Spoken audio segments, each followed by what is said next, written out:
Magandang gabi, Oriental Mindoro. Ikasampu sa buwan ng Abril taong 2014. Ito po ang TVNet Newsline. At sa ulo ng ating mga balita, lalaking namatay sa aksidente, kinilala ng mga magulang. Delegasyon ng Pandangitab Oriental Mindoro sa Aliwan Fiesta, puspusan na ang pag-eensayo 2 linggo bago ang kompetisyon. Max Closa, pasok na sa top 10 finalist ng Tatak TESDA Video Making Contest. Sa detalye ng ating mga balita, unang araw ng buwang kasalukuyan ng idaos ang pagtatapos ng mga magsasakang sumailalim sa Farmers Field School sa Barangay Malamig, Lungsod ng Calapan, kung saan naging panauhing pandangal si City Mayor Arnan Panaligan. Ayon kay City Agriculturist Carlos Domingo, mahalagang magkaroon ng kaalaman ang magsasaka sa tamang pangangasiwa at pamamahala ng palay upang makaiwas sa pagkasira nito at maging mataas ang antas ng porsyento ng ani.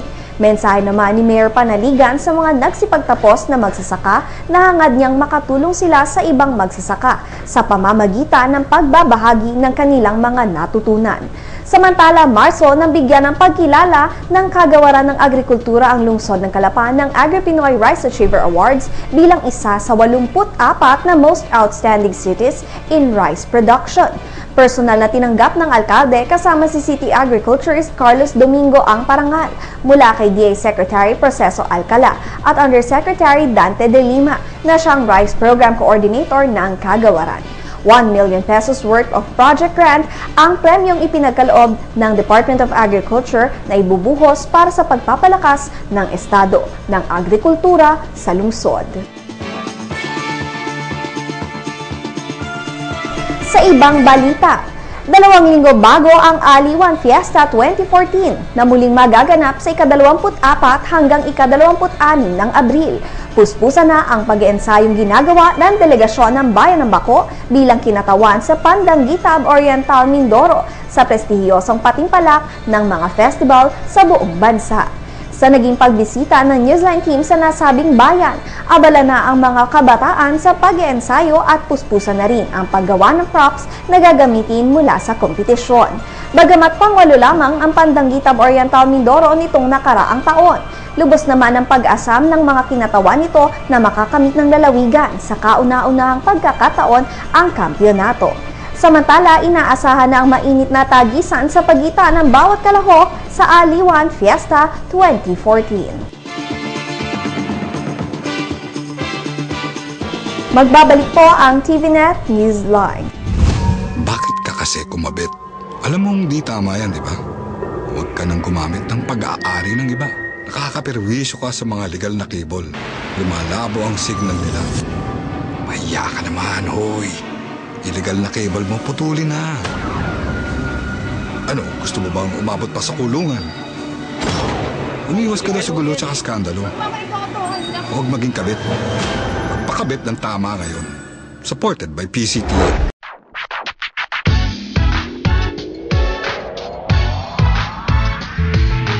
Let me tell you how easy to pay your taxes correctly. Remember RFP. Register, file, and pay. Magandang araw po mga kababayan. Malapit na po ang deadline ng filing ng income tax. Ito po ay sa April 15, 2014. Kami po ay umaapila sa inyo. Huwag na po natin hintayin ang deadline. Kung pwede po ay maaga tayo mag-file para maiwasan po natin ang pila. Salamat po at mabuhay po kayo. Bayan ay tulungan. Tamang buwis ay bayaran. Good news po para sa lahat ng subscribers ng Cable TV at Cable Internet. Naisabatas na po ang Anti-Cable Television and Cable Internet Tapping Act of 2013. At ayon dito, bawal makitabit ng Cable TV at Cable Internet. Ang parusa sa sino mang lumabag sa batas na ito ay pagkakakulong at pagbabayad ng malaking multa. Bayad ka na nga, kulong ka pa. Kim Atienza po, nagsasabing pagdating sa batas, hindi weather-weather lang. Huwag maging kabit. Supported by the PCTA. Sa ating pambansang kamao, Manny Pacquiao, good luck sa iyong napakahalagang laban kay Timothy Bradley ngayong April 13. Tulad ng dati, kami, mga kababayan mo sa Calapan City, ay lubos na nagtitiwala sa iyong galing, sa iyong kakayahan. At kami rin ay nananalangin na ikaw nawa ay magtagumpay sa iyong labang ito.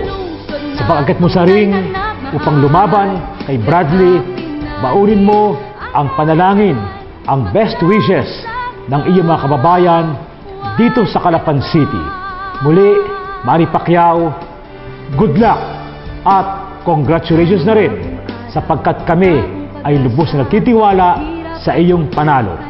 Basta sa larangan ng boxing, alam namin walang tatalo sa iyo.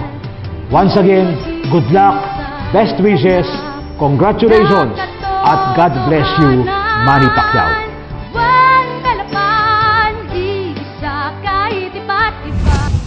Pasok na sa top 10 finalists ng Tatak TESDA Video Making Contest ang entry ng Mindoro na si Maximo Closa Jr.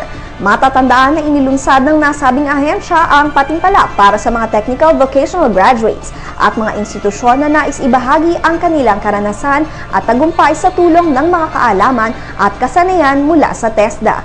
Events Management ang pinasukan ni Closa sa TESDA at matapos na makakuha ng National Certificate, isa na siyang kilalang events organizer at host ng mga malalaking events sa lalawigan ngayon. Makikita ang video ng mga kalahok sa official page ng TESDA sa Facebook. Hanapin lamang at ilike ang video ni Maximo Closa Jr. kung saan nakapaloob ang kanyang pahayag hinggil sa naitulong sa kanya ng kasanayang nakuha mula sa TESDA. Ilang parangalan ang katakdang igawad tulad ng Best in Video, Best in Story at People's Choice Award. Ang grand winner sa graduate category ay magkakamit ng 100,000 piso at tropeo habang sa Technical Vocational Institution category, ang grand winner ay magkakamit ng 1 milyong pisong halaga ng TWSP scholarship at tropeo. Ako si Maximo Closa Jr. Tatak TESDA. Ang tabayanan ang iba pang mga balita makalipas lamang ang ilang paalala.